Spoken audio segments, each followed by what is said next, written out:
చీకటి, అంతా కారు చీకటి. అప్పటి వరకు మనకు తెలిసిన జ్ఞానం అంతా అజ్ఞానంగా మారిపోయింది. మనిషి స్వభావం పూర్తిగా మారిపోయింది. ఎక్కడ చూసినా స్వార్థం, దోపిడీలు, మానభంగాలు. ఎంత మంచివారైనా చెడు ప్రభావానికి లోనయ్యే అవకాశం. అదే అసలు చీకటికి దారి. అదే మనిషి మరణానికి కూడా దారి. ఇక మొత్తం అరణ్యాలు, ప్రకృతిని కూడా మనిషి సర్వనాశనం చేశాడు. ఇక ఇదిలా ఉండగా కలియుగం అంతిమ కాలంలో మన భూమి మీద ఉన్న మరో లోకం నైమిష అనే అరణ్యం.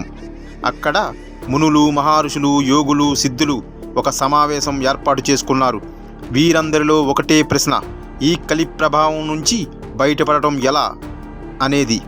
ఇంత శక్తి ఉన్న జ్ఞానులందరూ కూడా కేవలం వాళ్ళని వాళ్ళు రక్షించుకోవడం కోసం మరియు మన ధర్మాన్ని రక్షించడం కోసం ఎలా అనే సంక్షోభంలో పడ్డారు.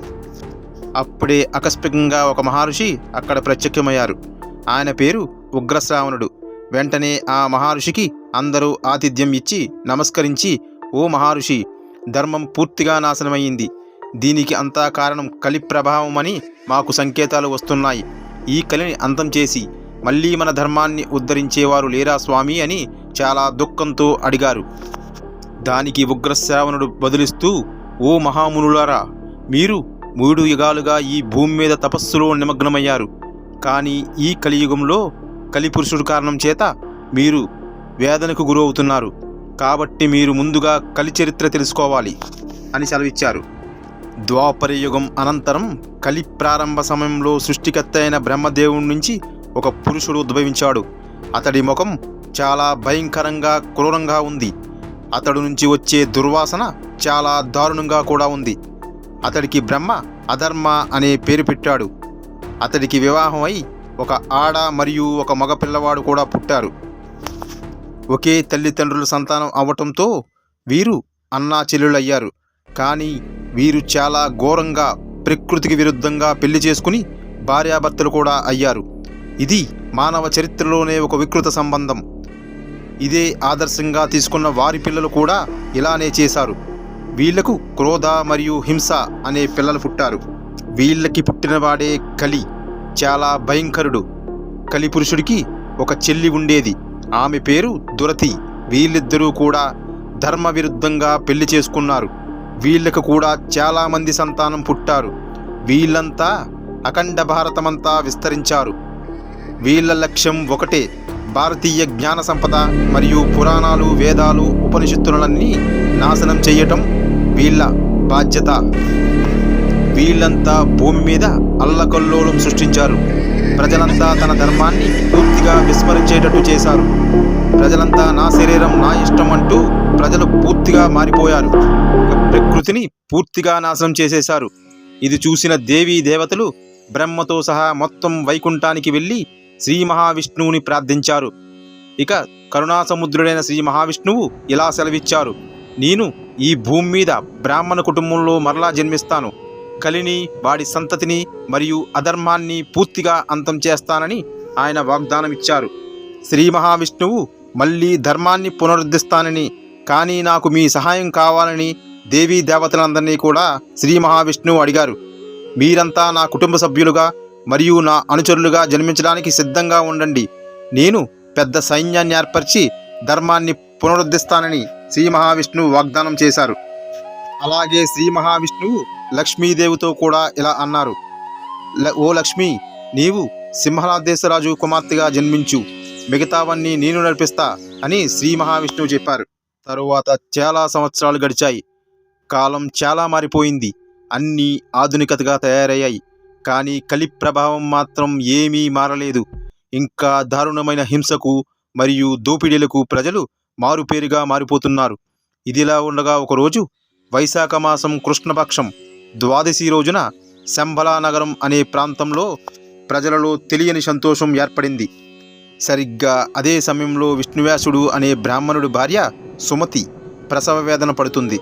విష్ణువ్యాసుడు సుమతి ప్రసవ వేదన చూడలేక విష్ణుమూర్తిని ప్రార్థించాడు. అదే సమయంలో అభిజన ముహూర్తంలో సాక్షాత్ శ్రీ మహావిష్ణువు సుమతి కడుపున జన్మించాడు. అందరిలా పుట్టగానే ఏడవలేదు. అక్కడ ఉన్న వారందరినీ చూస్తూ చిరునవ్వులు చిందుస్తూ ఉన్నాడు. ఆ పసిపిల్లవాడు ఎవరో కాదు, సాక్షాత్ శ్రీ మహావిష్ణువు 10వ అవతారం.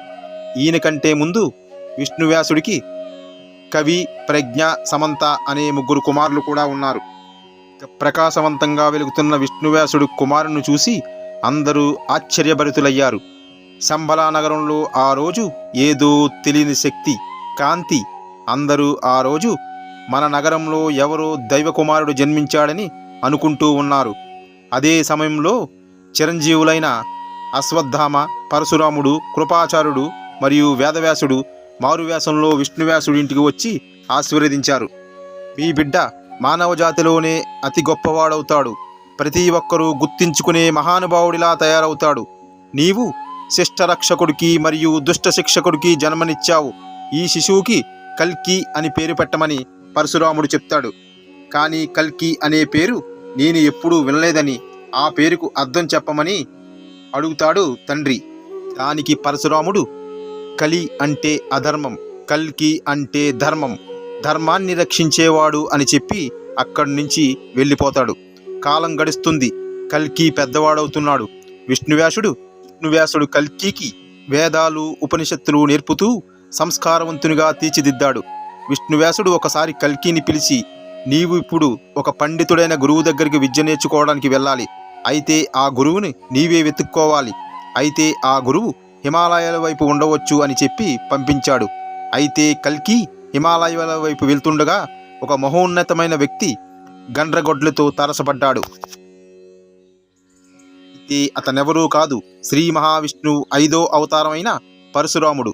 అయితే అతన్ని చూడగానే కల్కి, మీరు నాకు గురువుగా ఉండి విద్య నేర్పించండి అని అడిగేలోపే ఆయనే ఎదురుగా ఉండి, మహేంద్రగిరి పర్వతం, ఆ పర్వతం దగ్గర నా ఆశ్రమం ఉంది, అక్కడికి వెళ్ళమని చెప్తాడు. అదే నీ గురుకుల పాఠశాల అని పరశురాముడు చెప్తాడు. అయితే కల్కి ఆయన దగ్గర చాలా నిష్ఠగా 64 విద్యలు నేర్చుకున్నాడు. అయితే పరశురాముడు ఆశ్రమానికి ఒకరోజు కొంతమంది మహర్షులు వచ్చారు. వాళ్ళకి వీళ్ళిద్దరూ కవలులుగా కనపడ్డారు. చివరికి వాళ్ళకు తెలిసిందొకటే, వీళ్ళిద్దరూ కూడా శ్రీ మహావిష్ణువు అవతారాలే అని. చివరికి కల్కిని పరశురాముడు హిమాలయాల్లో ఒక రహస్య ప్రదేశానికి తీసుకువెళ్ళి పరమశివుని కోసం తపస్సు చేయమని చెప్తాడు. చాలా ఘోర తపస్సు తర్వాత పరమేశ్వరుడు ప్రత్యక్షమవుతాడు. ప్రత్యక్షమైన పరమేశ్వరుడు గరుడ అనే శక్తివంతమైన గుర్రాన్ని మరియు సర్వజ్ఞ అనే తెలివైన చిలుకని, ఎంతో శక్తివంతమైన ఖడ్గాన్ని బహుగరంగా ఇస్తాడు. ఈ తిరిగి పరశురాముని ఆశ్రమం దగ్గరికి వచ్చి, గురువుగారు, నా శిక్షణ పూర్తయింది, మీకు గురుదక్షిణగా నేను ఏమి ఇవ్వగలను అని అడుగుతాడు. దానికి పరశురాముడు, నాకు గురుదక్షిణగా ఏమీ వద్దు, కానీ నాకు ఒక కోరిక ఉంది అని చెప్తాడు. వెంటనే కల్కి, ఏమిటి స్వామి, సెలవివ్వండి అని చెప్తాడు. దానికి పరశురాముడు ఇలా చెప్తాడు, నాకు నీవు గురుదక్షిణగా ఏమైనా ఇవ్వాలి అనుకుంటే, లోకం అధర్మం, అశాంతితో మొత్తం నిండిపోయింది.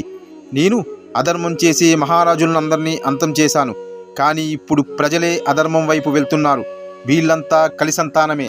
కాబట్టి లోకాన్ని కలి నుంచి విముక్తి చెయ్యి. నీవు నేర్చుకున్న విద్యతో పూర్తిగా కలిని మరియు కలి సంతతిని మరియు అధర్మాన్ని సమూలంగా నాశనం చెయ్యి. ధర్మాన్ని నిలబెట్టు. ఇదే నీవు నాకిచ్చే గురుదక్షిణ అని చెప్తాడు.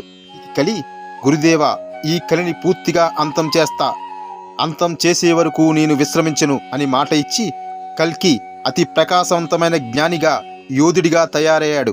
ధర్మాన్ని రక్షించడానికి పరమేశ్వరుడిచ్చిన ఆయుధంతో, గరుడ అనే గుర్రంతో బయలుదేరాడు.